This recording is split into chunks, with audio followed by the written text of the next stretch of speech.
ओम नमः शिवाय। हर हर महादेव। आज चैत्र माह के शुक्ल पक्ष की चतुर्दशी तिथि है। देर रात पूर्णिमा की शुरुआत हो जाएगी। चैत्र पूर्णिमा को हनुमान जयंती का पावन पर्व मनाया जाएगा और इसी दिन से वैशाख स्नान की शुरुआत हो जाएगी, जिसका विष्णु भक्तों को बड़ा ही बेसब्री से इंतजार है। वैशाख स्नान सूर्योदय से पहले किया जाता है। तारों की छांव में स्नान करना बहुत ही शुभ फलदायी होता है। जो भी व्यक्ति सूर्योदय से पहले तारों की छांव में स्नान करता है, उसे भगवान विष्णु और माँ लक्ष्मी का आशीर्वाद प्राप्त होता है, जिससे उनके घर में अन्न धन की कोई कमी नहीं रहती। इसके साथ साथ तेज बुद्धि और आरोग्य जीवन का आशीर्वाद मिलता है। इस समय स्नान करने से अनेकों परेशानियों और ग्रहों के दुष्प्रभाव से भी मुक्ति मिलती है। स्नान करते समय गुरु मंत्र, कीर्तन, भजन या विष्णु जी के नाम का जाप करना चाहिए। ऐसा करने से अक्षय पुण्य फलों की प्राप्ति होती है। स्नान करने के पश्चात उदय होते हुए सूर्य को जल अवश्य अर्पित करना चाहिए। उदय होते हुए सूर्य को जल अर्पित करें और जल की धारा के बीच से भगवान सूर्य देव को देखना चाहिए। ऐसा करने से हमारी आंखों की रोशनी बढ़ती है। सूर्य देव को नित्य जल अर्पित करने से मान सम्मान और सुख समृद्धि की प्राप्ति होती है। शास्त्रों में समय के अनुसार स्नान के कई प्रकार और नहाने की एक विशेष विधि भी बताई गई है। यदि मनुष्य इस विधि से सही समय पर स्नान करता है तो उसे चमत्कारी रूप से शुभ फलों की प्राप्ति होती है। ब्रह्म मुहूर्त में स्नान बहुत ही विशेष महत्व रखता है। ब्रह्म मुहूर्त अर्थात सुबह लगभग 4-5 बजे के बीच में भगवान का मनन चिंतन करते हुए स्नान करना चाहिए। उसे ही ब्रह्म स्नान कहते हैं कि इस समय जल में सारे देवता और तीर्थवास करते हैं, जिससे व्यक्ति के सभी पापों का नाश हो जाता है और ईश्वर की विशेष कृपा प्राप्त होती है, जिससे व्यक्ति के जीवन के सभी संकट दूर हो जाते हैं। स्नान करें तो स्नान करने के जल में थोड़ा सा गंगा जल अवश्य मिलाएं। सूर्य उदय होने से पहले किया गया स्नान देव स्नान होता है और सूर्य उदय होने के बाद किया गया स्नान दानव स्नान कहलाता है। वैशाख स्नान में सूर्य देव को अर्घ्य देने के साथ साथ बड़, पीपल और तुलसी में जल अर्पित करना चाहिए और वैशाख स्नान की कथाओं को सुनना चाहिए। वैशाख स्नान में राजा और बंदरी की कहानी, लकड़हारे की कहानी, पीपल सींचने की कहानी बहुत ही ज़्यादा कही और सुनी जाती है। कहते हैं कि ऐसा करने से अक्षय पुण्य फलों की प्राप्ति होती है। और रविवार के दिन आँख के पौधे में जल डालकर सूर्य देव की कथा सुननी चाहिए। अगर आप भी वैशाख स्नान करते हैं तो इसी चैनल पर वैशाख मास की कथाएं प्रस्तुत की जाएगी। श्री हरि विष्णु भगवान की कृपा पाने के लिए एक बार अवश्य सुने। ये थी छोटी सी जानकारी वैशाख स्नान से जुड़ी हुई। अब शुभारंभ करते हैं आज की कथा का।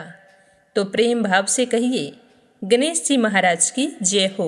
एक नगर में एक बूढ़ी माई रहती थी, जो रोजाना मिट्टी के गणेश की पूजा किया करती थी। वो रोजाना मिट्टी का गणेश जी बनाती और फिर पूजा करती। पर जैसे ही बूढ़ी माई गणेश जी की प्रतिमा को स्नान कराती तो मिट्टी का गणेश जी था वो तो गल जाता। तो वह बूढ़ी माई बड़ी ही परेशान होती। वो चाहती कि मेरे पास ऐसी प्रतिमा हो जो खराब ना हो तो कितना अच्छा हो। तो एक समय की बात है, बूढ़ी माई के घर के पास एक सेठ जी का मकान बन रहा था। तब बूढ़ी माई मकान बनाने वाले मिस्त्री के पास जाकर बोली कि बेटा, मुझे पत्थर की मूर्ति बना दे।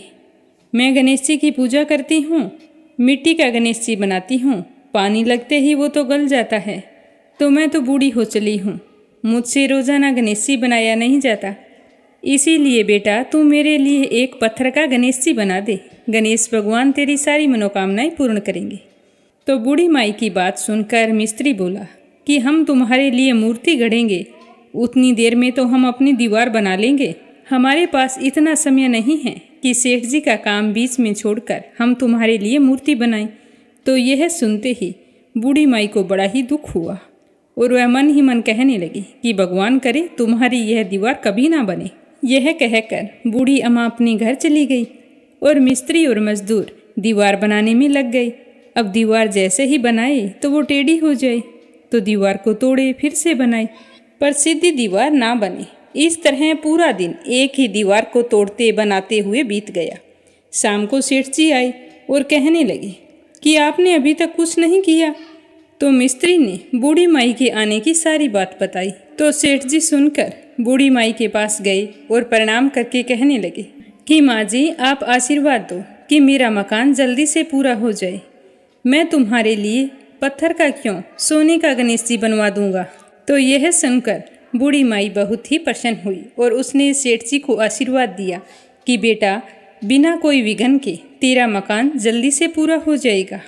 तो सेठ जी ने आकर देखा कि टेढ़ी दीवार थी वो बिल्कुल सीधी हो गई थी। तो यह गणेश जी का चमत्कार देखकर मिस्त्री और मजदूर सेठ जी सारे गणेश जी की जय जयकार करने लगे। और सेठ जी ने जैसा कहा था वैसा ही किया। सोने का गणेश जी बनवाकर बूढ़ी माई को लाकर दे दिया। तो यह देखकर बूढ़ी अम्मा बहुत ही प्रसन्न हुई और सेठ जी को ढेरों दुआएं देने लगी। उसी दिन से सेठ जी भी गणेश जी का पक्का भक्त बन गया और रोजाना सबसे पहले उठकर स्नान करता, फिर गणेश जी की पूजा करके ही अन्य कोई काम किया करता था। तो गणेश जी के आशीर्वाद से सेठ जी दिन दुगनी रात चौगुनी तरक्की करने लगा।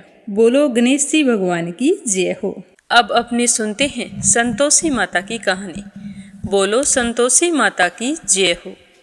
एक बुढ़िया थी, उसके 7 बेटे थे। 6 कमाने वाले थे और एक बेटा निकम्मा था, वह कोई काम धाम नहीं करता था। तो बुढ़िया 6 बेटों की रसोई बनाती और उन्हें बड़े प्रेम पूर्वक भोजन कराती।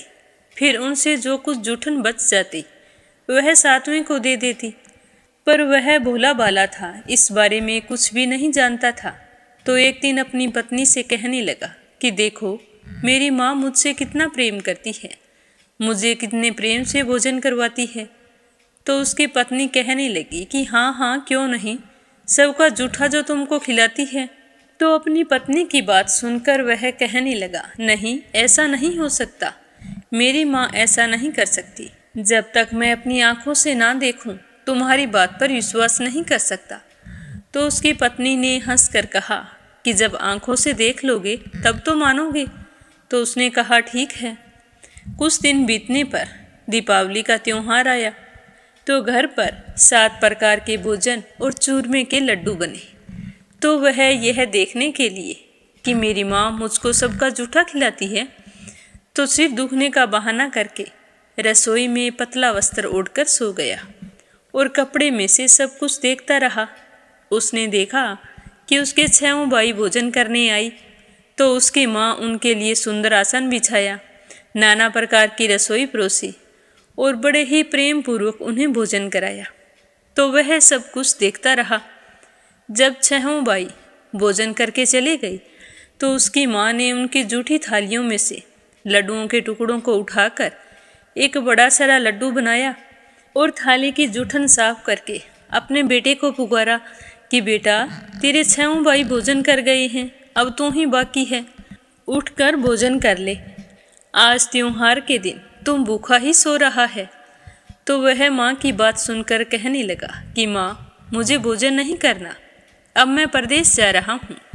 तो उसकी माँ कहने लगी कि कल जाता अभी चला जा। तो वो कहने लगा, हाँ माँ, अभी जा रहा हूँ। यह कहकर वो खड़ा होकर रसोई से बाहर निकल गया और चलते समय उसे अपनी पत्नी की याद आई। वो गौशाला में कंडे थाप रही थी। तो वह वहाँ जाकर कहने लगा कि हम जावें परदेश को, आवेंगे कुछ काल, तुम रहियो संतोष से धर्म अपनो पाल। तो उसकी पत्नी ने कहा कि जाओ पिया आनंद से, हमारी सोच हटाए, राम भरोसे हम रहें, ईश्वर तुम्हें सहाय। 2 निशानी आपरी, देख धरूं मैं धीर, सुधी मति हमारी बिसारियो, रखियो मन गंभीर। तो यह सुनकर उसका पति कहने लगा कि मेरे पास कुछ नहीं है, यह एक अंगूठी है, सो ले लो और अपनी कुछ निशानी मुझे दे दो। तो उसकी पत्नी कहने लगी कि स्वामी, मेरे पास क्या है, यह गोबर भरा हाथ है। यह कहकर उसकी पीठ पर गोबर के हाथ की थाप मार दी। इसके बाद वह वहाँ से चल दिया। चलते चलते दूर देश पहुँचा। वहाँ एक साहूकार की दुकान थी। वहाँ जाकर कहने लगा कि भाई मुझे नौकरी पर रख लो। साहूकार को लड़के की ज़रूरत थी। वो बोला रह जा, तो वह कहने लगा कि साहूकार जी तनख्वाह क्या दोगे? तो साहूकार ने कहा कि काम देखकर दाम मिलेंगे। तो साहूकार के यहाँ उसे नौकरी मिल गई। अब वह सुबह 7 बजे से रात को 10 बजे तक नौकरी पर जाने लगा। कुछ ही दिनों में दुकान का सारा लेन देन, हिसाब किताब, ग्राहकों को माल बेचना, सारा कार्य करने लगा। साहूकार के 7-8 नौकर थे। वे सारे हैरान थे कि यह तो बहुत काम करता है, जितना हम सारे मिलकर नहीं कर पाते, इतना यह अकेला ही कर लेता है। इस तरह सोचकर वे सारे चक्कर खाने लगे। सेठ ने भी देखा कि यह बहुत काम करता है और मन का भी बहुत सीधा है, तो उसने 3 महीने के बाद उसे अपने आधे मुनाफे का हिस्सेदार बना लिया। कुछ ही वर्ष में वह तो नामी सेठ बन गया। तो मालिक सारा कारोबार उस पर छोड़कर स्वयं तीर्थ यात्रा पर चला गया। तो वह सारा काम अकेले ही संभालने लगा। इधर उसकी पत्नी को सास ससुर दुख देने लगे। जब से वो घर छोड़कर गया था, सारे घर गृहस्थी का काम उसी से करवाते थे। जंगल से लकड़ी लेने के लिए भेजते थे और भोजन के नाम पर घर के आटे में जो भूसी निकलती है उसकी रोटी बनाकर रख दी जाती और फूटे नारियल की नरेली में पानी रख दिया जाता। तो इस तरह अपने परिवार वालों का बर्ताव देखकर छोटी बहू बड़ी ही दुखी होती। एक दिन की बात है, वह लकड़ी लेने के लिए जंगल में जा रही थी, तो रास्ते में बहुत सी स्त्रियां संतोषी माता का व्रत करती हुई दिखाई दी। तो वह भी वहां पर खड़ी होकर कथा सुनने लगी। कथा समाप्त होने पर पूछा कि बहनों, तुम किस देवता का व्रत करती हो और इसके करने से क्या फल मिलता है? यदि तुम इस व्रत का विधान मुझे समझाओ तो मैं तुम्हारा बड़ा एहसान मानूंगी। तब उनमें से एक स्त्री कहने लगी कि सुनो बहन, यह संतोषी माता का व्रत है। इसके करने से निर्धनता और दरिद्रता का नाश होता है और मन में जो कुछ कामना हो वह संतोषी माता की कृपा से पूरी हो जाती है। तो वह कहने लगी, मुझे इस व्रत की विधि भी बताओ। तो वह भक्तिन स्त्री कहने लगी कि 1.25 आने का गुड़ चना ले लेना, अगर इच्छा हो तो 5.25 आने का ले लेना, या 1.25 रुपये का, जितनी भी इच्छा हो ले आना। बिना परेशानी, श्रद्धा व प्रेम से जितना भी बन सके सवाया लेना। किसी भी महीने के शुक्ल पक्ष से प्रथम शुक्रवार को व्रत शुरू करना और शुक्रवार के दिन सुबह जल्दी उठकर स्नान करना, सूर्य भगवान को अर्घ्य देना और निराहार रहकर संतोषी माता की कथा सुनना। इस कथा के बीच में कर्म ना टूटे, लगातार नियम का पालन करना। अगर तुम्हें कथा सुनने वाला कोई ना मिले तो घी का दीपक जलाकर उसके आगे जल का पात्र भरकर फिर कथा कहना। जब तक कार्य सिद्ध ना हो तब तक नियम का पालन करना और जब तुम्हारा कार्य सिद्ध हो जाए तो व्रत का उद्यापन कर देना। 3 महीने में माता फल पूरा करती है। अगर किसी के ग्रह खोटे भी हो तो भी माता वर्ष भर में कार्य सिद्ध कर देती है। फल सिद्ध होने पर उद्यापन करना चाहिए, बीच में नहीं। उद्यापन में 2.5 सेर आटे का खाजा और इसी के अनुमान से खीर तथा चने का साग बनाना। 8 लड़कों को भोजन कराना। जहाँ तक मिले देवर जेठ भाई बंधु के बच्चे लेना। अगर ना मिले तो रिश्तेदारों के और अड़ोसियों पड़ोसियों के बच्चे बुला लेना। उन्हें भोजन करवाकर यथासंभव दान दक्षिणा देकर माता का नियम पूरा करना। उस दिन घर में खटाई ना खाना। तो यह सारा विधान सुनकर बुढ़िया के बेटे की बहू बहुत खुश हुई और यह सोचकर चल पड़ी कि आज मुझे लकड़ी बेचने से जो कुछ मिलेगा उसके लिए मैं संतोषी माता के व्रत की सामग्री खरीदूंगी। तो रास्ते में लकड़ियों के बोझे को बेचकर उन पैसों से गुड़ चना लिया और माता के व्रत की तैयारी करके आगे चली। सामने मंदिर देखकर पूछने लगी कि यह मंदिर किसका है? तो सारे कहने लगे कि यह तो संतोषी माता का मंदिर है। तो यह सुनते ही वह तो भागकर माता के मंदिर में गई और माँ के चरणों में लौटने लगी। दीन होकर विनती करने लगी कि माँ, मैं निपट अज्ञानी हूँ, व्रत के नियम नहीं जानती हूँ। मैं बहुत दुखी हूँ। हे माता, हे जगत जननी, मेरा दुख दूर करो, मैं तुम्हारी शरण में आई हूँ। इस तरह विनती करके वो घर आ गई और शुक्रवार का व्रत रखा। तो माता की कृपा से एक शुक्रवार बीता था कि दूसरे शुक्रवार को उसके पति का पत्र आ गया और उससे अगले शुक्रवार को उसके पति का भेजा हुआ रुपया भी आ गया। यह देखकर जेठ जेठानी मुंह सिकोड़ने लगे। लड़के ताने देने लगे कि काकी के पास अब तो पत्थर आने लगे, रुपया आने लगा, अब तो काकी की खातिर बढ़ेगी। तो वह बेचारी सरलता से कहती, भैया कागज आए या रुपया, वो तो हम सब के लिए अच्छा है। ऐसा कहकर वो आंखों में आंसू भरकर संतोषी माता के मंदिर में गई और मातेश्वरी के चरणों में गिरकर रोने लगी कि माँ, मैंने तुमसे कब पैसा मांगा?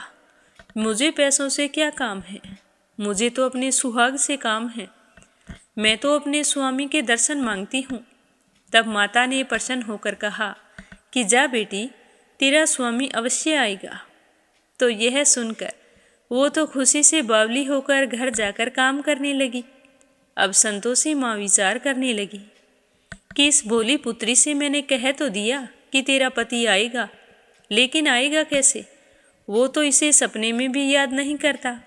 उसे याद दिलाने के लिए मुझे जाना पड़ेगा। तो इस तरह सोचकर माता रानी बुढ़िया के बेटे के पास जाकर सपने में प्रकट होकर कहने लगी कि साहूकार के बेटे, सो रहा है या जाग रहा है? तो वह कहने लगा कि माता, ना तो सोया हूँ और ना ही जाग रहा हूँ, कहो क्या आज्ञा है? तो माता रानी कहने लगी कि तेरे घर बार कुछ नहीं है क्या?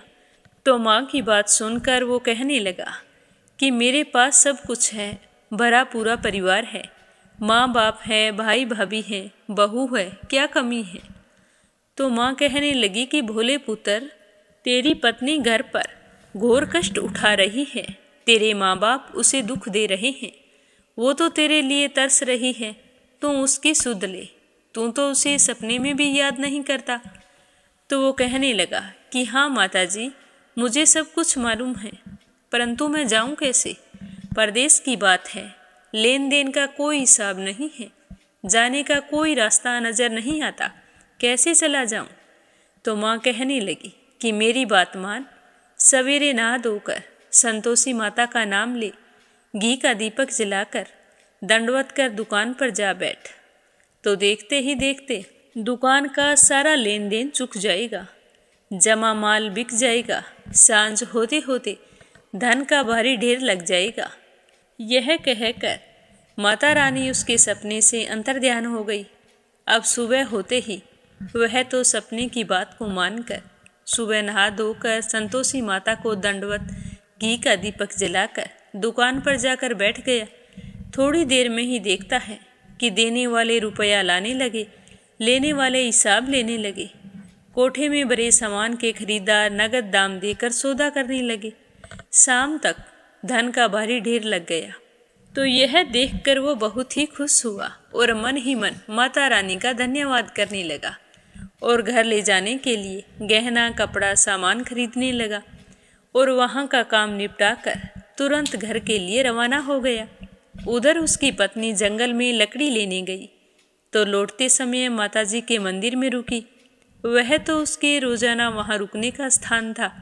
तो धूल उड़ती देखकर वह कहने लगी कि माँ, आज ये धूल कैसी उड़ रही है? तो माता कहती है कि हे पुत्री, तेरा पति घर आ रहा है, अब मैं तुम्हें जैसा कहूँ वैसा ही करना है।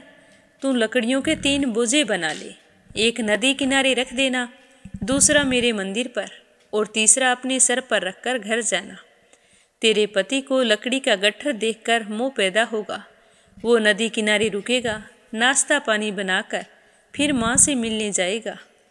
तब तू लकड़ी का गट्ठर लेकर घर जाना और चौक पर लकड़ियाँ डालकर जोर से आवाज़ लगाना कि लो सासू जी, लकड़ियों का गट्ठर लो, भूसी की रोटी दो, नारियल की नरेली में पानी दो, आज मेहमान कौन आया है। तो इस तरह संतोषी माता ने उसे समझाया। तो उसने कहा कि ठीक है माँ, जैसा तुमने कहा वैसा ही करूँगी। तो वो जल्दी से वहाँ से खड़ी हुई और लकड़ियाँ लाने चली गई। 3 लकड़ियों के गट्ठर लेकर आई, एक नदी किनारे रखा, एक माता के मंदिर में रख दिया और एक गट्ठर लेकर घर की ओर चल पड़ी। इतने में वहां पर एक मुसाफिर आ पहुंचा। सूखी लकड़ी देखकर उसकी इच्छा हुई कि यहीं पर विश्राम करूं, भोजन बनाकर खा पीकर फिर गांव जाऊंगा। तो इस तरह वो रास्ते में रुककर भोजन बनाने लगा, फिर विश्राम करके शाम को गांव गया। सबसे बड़े प्रेम से मिला। उसी समय सिर पर लकड़ी का गट्ठर लिए एक औरत आती है और लकड़ियों का भारी बोझा आंगन में डालकर जोर से 3 आवाज लगाती है कि लो सासू जी, लकड़ियों का गट्ठर लो, भूसी की रोटी दो, आज मेहमान कौन आया है। तो बहू की बात सुनकर उसकी सास भागकर बाहर आती है और अपने दिए हुए कष्टों को भुलाने हेतु कहती है कि बहू, तुम ऐसा क्यों बोल रही है, तेरा पति ही तो आया है, आ बैठ, मीठा भात खा, भोजन कर, कपड़े गहने पहन, भूसी की रोटी तू क्यों खाए, भूसी की रोटी खाए हमारे दुश्मन। तो इस तरह की आवाज़ सुनकर उसका पति बाहर आ जाता है और अपनी पत्नी की अंगुली में अंगूठी देखकर व्याकुल हो जाता है और अपनी माँ से कहता है कि माँ, ये कौन है। तो उसकी माँ कहती है कि बेटा, ये तेरी बहू है, जब से तू गया है यह तो किसी की नहीं सुनती है, सारे गांव में भटकती फिरती है, घर का काम काज कुछ नहीं करती और 4 पहर आकर खा जाती है। आज तुझे देखकर पता नहीं कैसे ये पागलों जैसी बातें कर रही है। तो अपनी माँ की बात सुनकर उसका बेटा कहने लगा कि ठीक है माँ, कोई बात नहीं, तुम मुझे दूसरे घर की चाबी दे दो, मैं उसी में रह लूँगा। तो उसकी माँ कहने लगी कि ठीक है, जैसी तेरी मर्जी। ऐसा कहकर उसकी माँ ने दूसरे मकान की चाबी अपने बेटे को दे दी। तो वह चाबी लेकर दूसरे मकान की तीसरी मंजिल का कमरा खोलकर उसमें अपना सारा सामान रख लिया। एक दिन में राजा के महल जैसा ठाट बाट बन गया। दोनों पति पत्नी सुखपूर्वक रहने लगे। इतने में शुक्रवार का दिन आने वाला था। तो वह अपने पति से कहने लगी कि स्वामी, मुझे संतोषी माता के व्रत का उद्यापन करना है। तो उसका पति बोला कि खुशी से करो। तो बहू खुश होकर उद्यापन की तैयारी करने लगी। अब जेठ के बच्चों को भोजन के लिए कहने गई तो उन्होंने कहा कि ठीक है काकी, आ जाएंगे। परंतु पीछे से जेठानी ने अपने बच्चों को सिखा दिया कि देखो, भोजन करते समय खटाई मांगना, जिससे उसका उद्यापन पूरा ना हो। तो बच्चों ने कहा ठीक है। अब शुक्रवार के दिन वो नहा धोकर अपनी काकी के यहाँ भोजन करने गए। तो पहले संतोषी माता की कथा कही, उसके बाद में उनके तिलक करके मोली बांधी और फिर बड़े ही प्रेम पूर्वक भोजन करवाया। तो बच्चों ने खीर खाने के बाद कहा कि काकी, अब हमें खटाई दो, खीर हमें नहीं भाती है, देखकर मन में अरुचि सी होती है। तो वो कहने लगी कि बेटा, खटाई किसी को नहीं दी जाएगी, यह तो संतोषी माता के व्रत का उद्यापन है, इसमें खटाई नहीं खाई जाती। तो लड़के खड़े हो गए और कहने लगे कि काकी, पैसे दे दो। तो वो भोली बहू कुछ जानती नहीं थी और उसने बच्चों को पैसे दे दिए। तो वो जेठ के लड़के उसी समय हट करके दुकान से इमली लाए और खाने लगे। तो यह देखकर बहू पर संतोषी माता ने कोप किया। राजा के दूत आए और उसके पति को पकड़ कर ले गए। जेठ जेठानी मनमाने वचन कहने लगे कि लूट खोस कर धन लाया था, अब पता चल जाएगा जब जेल की हवा खाएगा। तो बहू से यह सब कुछ सहन नहीं हुआ और वो रोती हुई माताजी के मंदिर गई और कहने लगी कि हे माँ, तुमने ये क्या किया, हंसाकर मुझे रुला दिया। तो संतोषी माता कहने लगी कि बेटी, तूने उद्यापन करके मेरा व्रत भंग किया है।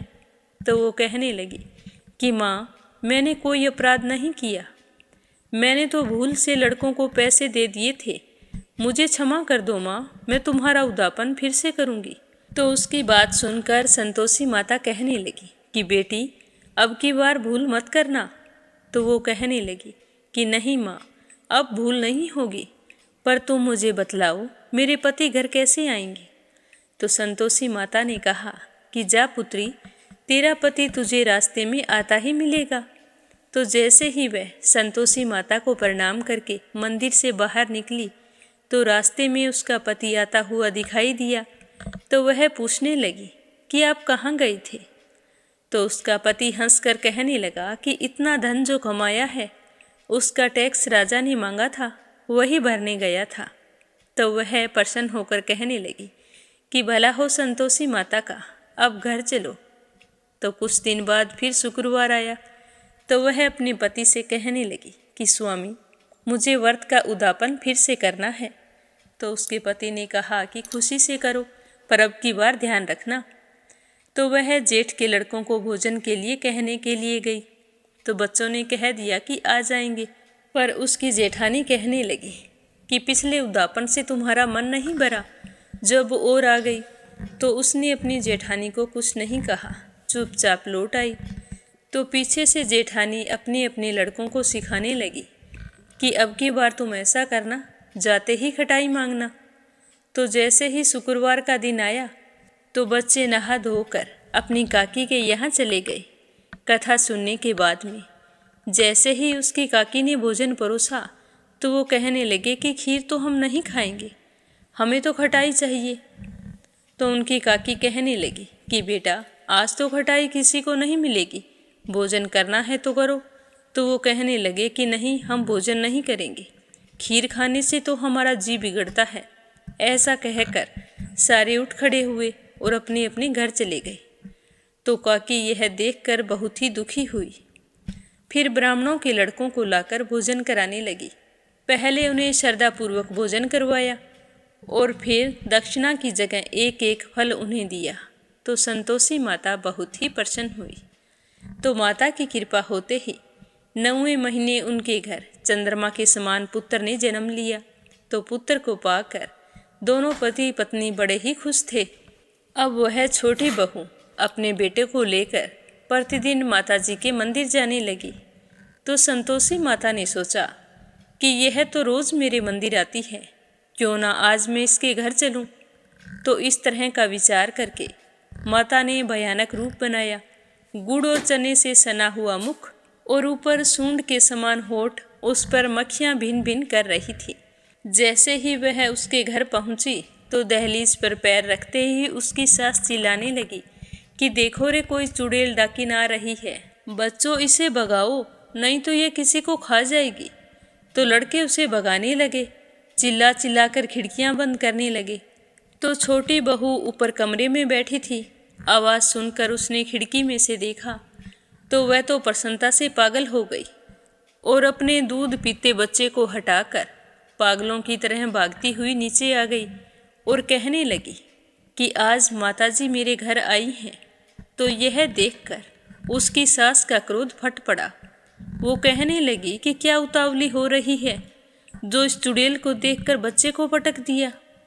तो इतने में माँ के प्रताप से पूरे घर में लड़के ही लड़के नजर आने लगे।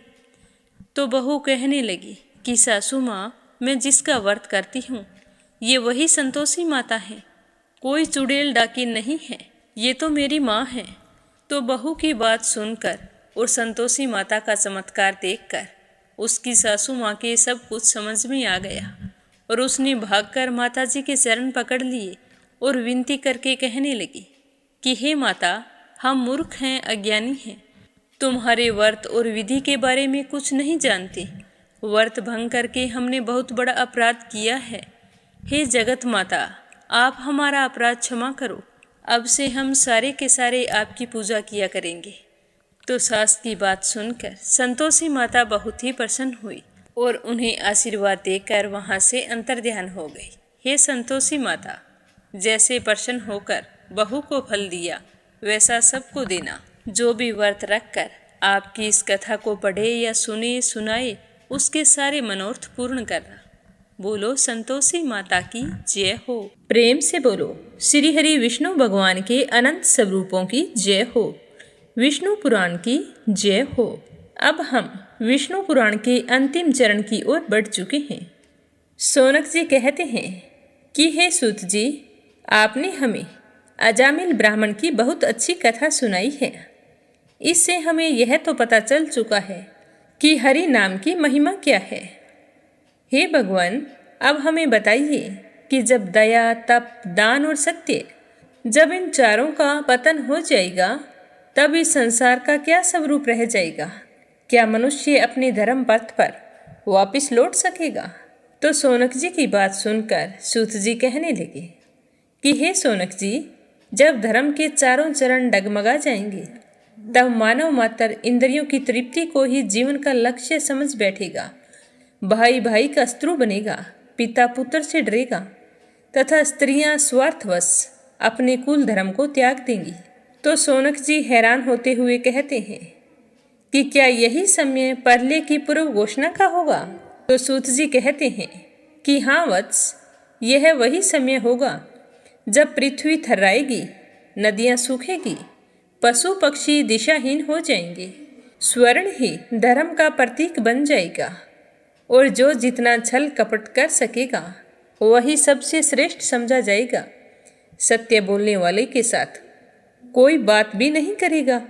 यह कहकर सूत जी शांत हो गए। उस समय यज्ञ मंडप की अग्नि की लो मंद पड़ चुकी थी।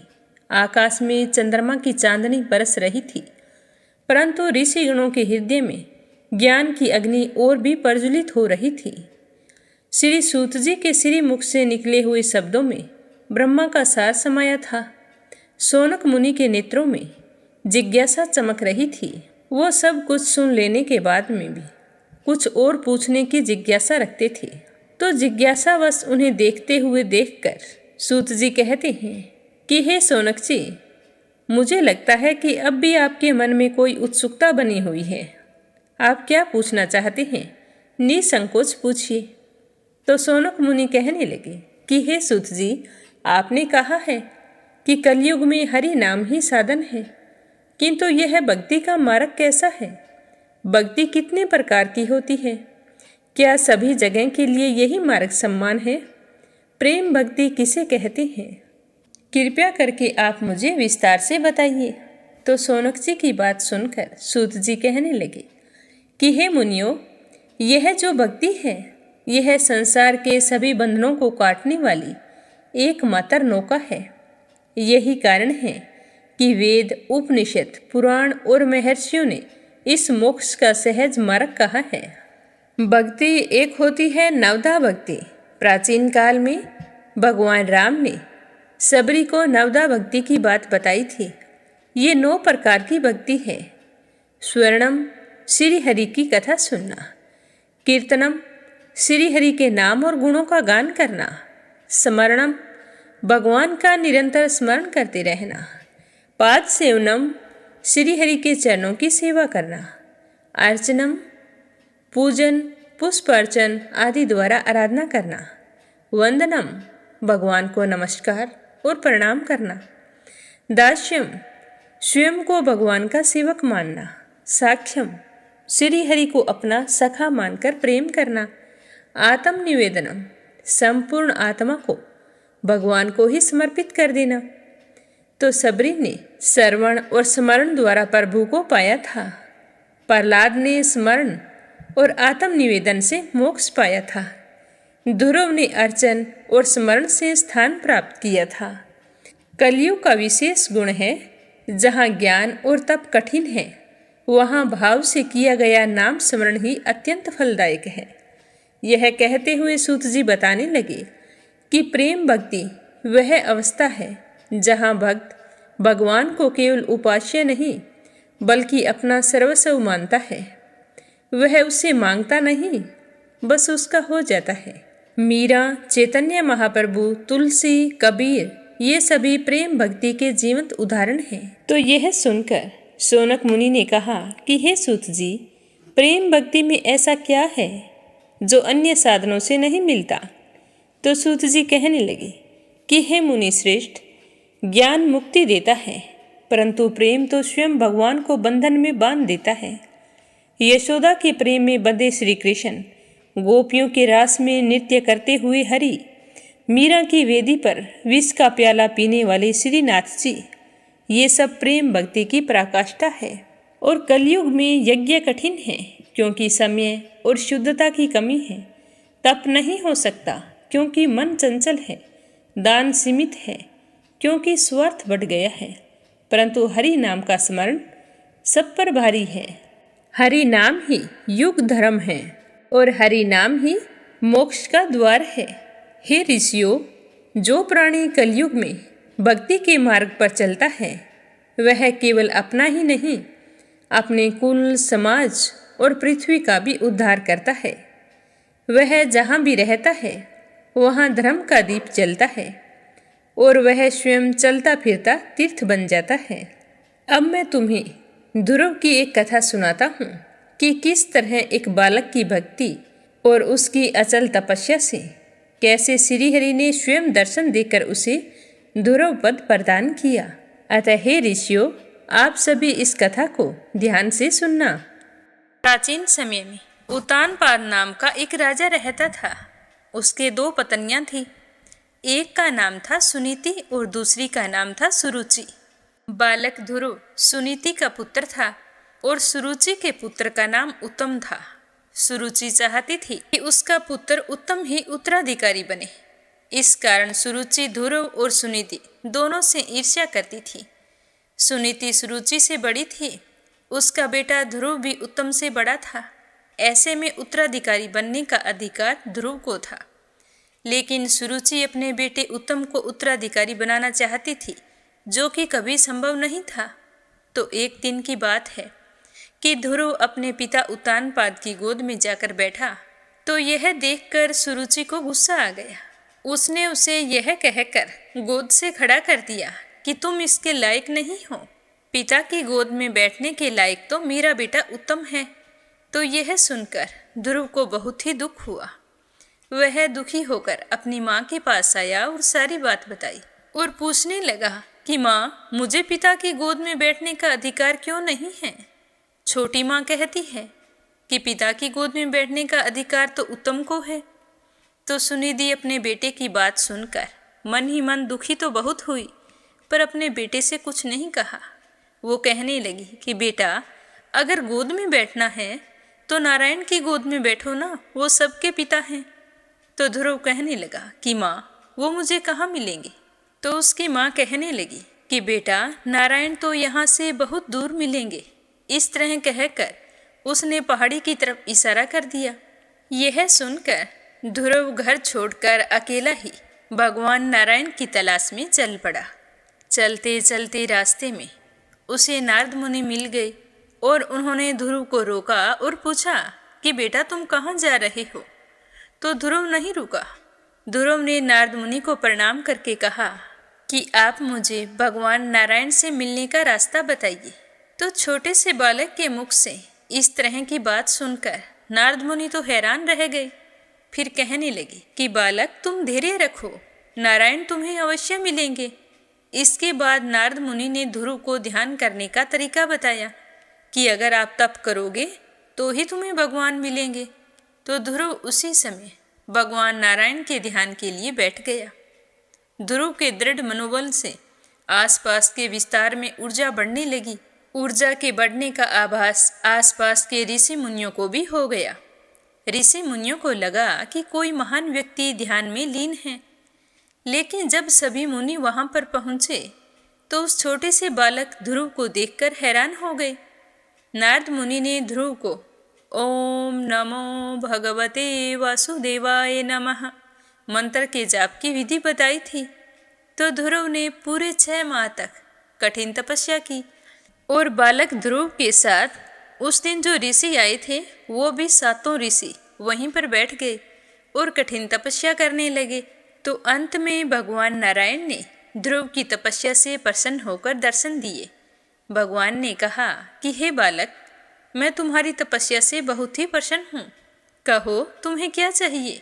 तो ध्रुव कहने लगा कि मैं आपकी गोद में बैठना चाहता हूँ, क्योंकि मुझे मेरी छोटी माँ ने अपने पिता की गोद में बैठने नहीं दिया। यह कहकर खड़ा कर दिया कि तुम गोद में बैठने के अधिकारी नहीं हो। गोद में बैठने का अधिकारी तुम्हारा छोटा भाई उत्तम है। तभी मेरी माँ ने मुझसे कहा था कि मुझे बैठना है तो नारायण की गोद में बैठो। तो बस उसी दिन से मैं आपकी गोद में बैठने के लिए ही तपस्या कर रहा हूँ। तो भगवान नारायण प्रसन्न हुए और बोले कि मैं तुम्हारी तपस्या से बहुत ही प्रसन्न हूँ, तुम्हारी मनोकामना अवश्य पूर्ण होगी। भगवान कहने लगे कि आकाश ही मेरी गोद है और मैं तुम्हें हमेशा के लिए अपनी गोद में स्थान देता हूँ। इसके बाद भगवान नारायण ने ध्रुव को अपनी गोद में बिठाया और अपने शंख का स्पर्श उसके गालों से किया। वैसे ही ध्रुव के कंठ से वेदवाणी निकलने लगी। वे विष्णु भगवान की स्तुति करने लगे, कहने लगे कि हे प्रभु, मेरा आपसे निवेदन है कि मुझ पर कृपा करते हुए मुझे आप ऐसी बुद्धि दें कि मैं विषय वासनाओं से विरत होकर निरंतर आपके ही भजन पूजन में लगा रहूं। तो भगवान विष्णु ध्रुव की स्तुति से बहुत ही प्रसन्न हुए और कहने लगे कि हे ध्रुव, मैं तुम्हारे हृदय के उस पवित्र संकल्प से बहुत ही प्रसन्न हूँ। इसीलिए मैं तुम्हें तेज से भरा हुआ अविनाशी लोक प्रदान करता हूँ, जिसका कल्प के अंत में भी विनाश नहीं होता। अब तुम घर जाओ, तुम्हारे पिता तुम्हारी राह देख रहे हैं और तुम्हारे पिता से प्राप्त राज्य को 36 वर्ष तक जितेंद्रिय होकर धर्म पूर्वक भोगो और अपने कर्तव्यों का अच्छे से पालन करो। तुम्हारा भाई उत्तम मारा जाएगा, उसकी माता सुरुचि पुत्र वियोग में अपने आप को जला लेगी। इस प्रकार तुम बिना किसी व्यवधान के अपने राज्य को भोगोगे। फिर अनेक यज्ञों द्वारा मेरा पूजन करते हुए अंत में तुम सप्तऋषियों के मंडल से भी ऊपर प्रतिष्ठित हो जाओगे। वहां से जीव कभी भी पुनः पृथ्वी पर नहीं आता। ध्रुव को इस प्रकार का आशीर्वाद देकर भगवान अपने धाम को आ गए और ध्रुव बहुत ही खुश हुए और घर लौटने की तैयारी करने लगे। लेकिन उससे पहले ही नारद मुनि उत्तानपाद के पास पहुंच गए थे और उन्हें दुखी देखकर पूछने लगे कि महाराज, आपके इस तरह से दुखी होने का क्या कारण है? तो राजा ने सारी बात बता दी कि मेरे 5 साल का बेटा ध्रुव घर छोड़कर चला गया है। उसका किस तरह से अपमान हुआ यह भी उत्तानपाद ने नारद जी को बता दिया। तो नारद जी ने उत्तानपाद को ध्रुव की महिमा से परिचित कराया। तो राजा उत्तानपाद अपने राजपाट से उदासीन हो गए और निरंतर ध्रुव की चिंता करने लगे। और जैसे ही ध्रुव के लौटने की सूचना मिली तो उन्होंने इस बात पर ऐसे विश्वास किया जैसे कोई मरा हुआ व्यक्ति पुनः लौटकर आता हो। उन्हें बिल्कुल भी विश्वास नहीं हो रहा था। लेकिन अचानक से उसे नारद जी की कही हुई बात याद आ गई। तो उन्होंने आमात्यों, ब्राह्मणों, परिजनों तथा दोनों रानियों को लेकर नगर के बाहर दरवाजे पर आ गए और ध्रुव का आते ही खूब स्वागत किया। प्रेम के वशीभूत होकर उत्तानपाद ने ध्रुव को अपनी भुजाओं और गोद में भर लिया और प्रेम के आंसू बहाने लगे। और ध्रुव भी बहुत ही खुश हुए कि उसके पिता की गोद उसे मिल गई है। फिर ध्रुव अपने पिता के गले से हटकर अपनी दोनों माताओं को प्रणाम किया और गले से लगाया और फिर अपने छोटे भाई उत्तम को गले से लगाया। सुरुचि ने ध्रुव को आशीर्वाद दिया, लेकिन सुनीति के स्तनों से दूध टपकने लगा। वहां पर उपस्थित सारे नगरवासी ध्रुव और सुनीति की जय जयकार करने लगे और उसके भाग्य की सराहना करने लगे। सारी प्रजा जैसे ध्रुव के सम्मोहन में लीन होकर आनंदित हो उठी। उत्तानपाद ध्रुव के अद्भुत प्रभाव को देखकर चकित रह गए। कुछ समय बीतने के बाद उन्होंने राज्य पर ध्रुव को अभिषिक्त कर दिया और अपनी वृद्धावस्था को देखते हुए अपने कल्याण के लिए वन में तपस्या करने के लिए चले गए। राजगद्दी पर बैठने के बाद ध्रुव ने शिशु कुमार की पुत्री भरमी से विवाह किया और उससे कलप तथा वल नाम के 2 पुत्र उत्पन्न किए। फिर वायु की पुत्री इला से विवाह किया, उसे उत्कल नाम का एक पुत्र हुआ। उस समय ध्रुव का छोटा भाई उत्तम अविवाहित था और एक दिन की बात है कि उत्तम शिकार खेलने के लिए वन में गया हुआ था। तो शिकार खेलते समय किसी यक्ष ने उसे मार डाला। जब उत्तम की मौत की खबर सुरुचि को लगी तो वह बहुत ही दुखी हुई और अपने पुत्र के वियोग में स्वर्ग सिधार गई। और जब ध्रुव को अपने भाई के वध का समाचार मिला तो वे भी बहुत ही क्रोधित हो गई और यक्षों की नगरी अलकापुरी पहुंच गई। उन्होंने शंख ध्वनि करके यक्षों को युद्ध के लिए ललकारा। तो ध्रुव की ललकार सुनकर वीर यक्ष युद्ध भूमि में उतर पड़े और 13 यक्षों ने मिलकर अनेक प्रकार के शस्त्रों से ध्रुव पर भयंकर आक्रमण कर दिया, तो उन यक्षों ने अपने शस्त्रों के नीचे ध्रुव को तो ढक दिया। इससे आकाश में सिद्धगण बहुत ही व्याकुल हो उठे, लेकिन थोड़े ही समय बाद कोहरे की तरह चीर कर ध्रुव जी शस्त्रों को हटाकर बाहर निकल आई और भयंकर वाणों की मार से यक्षों को पराजित कर दिया। लेकिन थोड़ी ही देर में यक्षों ने माया युद्ध आरंभ करके ध्रुव पर पुनः धावा बोल दिया। चारों तरफ प्रचंड आंधी चलने लगी, आकाश बादलों से ढक गया और चारों तरफ अंधकार फैल गया। जब मुनि लोगों ने ध्रुव जी को इस तरह यक्षों की माया से घिरा हुआ देखा, तो वे रक्षा के लिए भगवान विष्णु का स्मरण करने लगे और मंगल कामना की प्रार्थना करने लगे। जब ध्रुव ने मुनियों को चिंतित देखा, तो नारायण अस्त्र के प्रयोग से जैसे ज्ञान के उदय होने पर अज्ञान नष्ट हो जाता है, वैसे ही अक्षों की आसुरी माया क्षण भर में नष्ट कर दी। इस तरह ध्रुव ने आक्रमणकारी यक्षों की आसुरी मारकर उन्हें सत्यलोक में भेजना आरंभ कर दिया। ध्रुव के द्वारा अनेक निरपराध यक्षों को मरा हुआ देखकर कृपा भाव रखकर स्वयं बहुमनु ध्रुव के पास आए और अपने पुत्र को समझाने लगे कि हे वत्स, कि तुमने अपने भाई के प्रति अनुरागवश जो उत्पात किया है, उसके कारण कितने ही बेकसूर यक्षों की हत्या की है। यह तुम जैसे भक्त शिरोमणि के लिए शोभनीय नहीं है। हे पुत्र, तुमने मृत्यु के जन्म मरण का वास्तविक कारण ईश्वर को ना मानकर यक्ष को माना है। तुमने इस प्रकार स्वयं ईश्वर के प्रति और भगवान शंकर के सखा यक्षपति कुबेर के प्रति अपराध किया है। उनका प्रकोप कहीं हमारे कुल के लिए विनाशकारी ना बन जाए, इससे पूर्व ही तुम अपने अपराध का मार्जन कर लो। यह कहकर मनु जी अपने लोक को चले गए। उनके चले जाने के बाद संतचित होकर ध्रुव विचार कर ही रहे थे कि कुबेर जी वहां पर आ गए, पर उन्होंने इस बात पर प्रसन्नता व्यक्त की कि ध्रुव अपने पितामह के उपदेश का आचरण करने का निश्चय कर रहे हैं। कुबेर जी ने ध्रुव से वरदान मांगने को कहा, तो ध्रुव ने भगवान के चरणों में अविचल रति और अखंड स्मृति की भावना व्यक्त की, तो कुबेर जी ने तथास्तु कहकर वरदान दे दिया। ध्रुव अपनी राजधानी लौट आए और फिर पहले कहे हुए वर्षों तक राज्य करके अपने पुत्र उत्कल को उत्तराधिकारी बनाकर बद्री का आश्रम चले गए। बद्री का आश्रम पहुंचकर ध्रुव जी नहा धोकर स्वच्छ हुए और प्राणायाम द्वारा इंद्रियों को वश में करके भगवान के ध्यान में लीन हो गए। कुछ समय के बाद भगवान विष्णु के समान सुंदर और तेजस्वी नंद और सुनंद नाम के दो सेवकों ने एक सुंदर विमान को ध्रुव जी के सामने उतारा और उनकी स्तुति करके और उन्हें विमान में बैठने के लिए अनुरोध किया। तो विमान में बैठते ही चारों तरफ आनंद का वातावरण फैल गया। तो यह देखकर नारद जी बहुत ही प्रसन्न हुए। इस तरह ध्रुव ने 5 वर्ष की आयु में ही कुछ दिनों में तपस्या करके भगवान को प्रसन्न किया था और उसी तपस्या के लोभ में परम पद को प्राप्त हुए थे।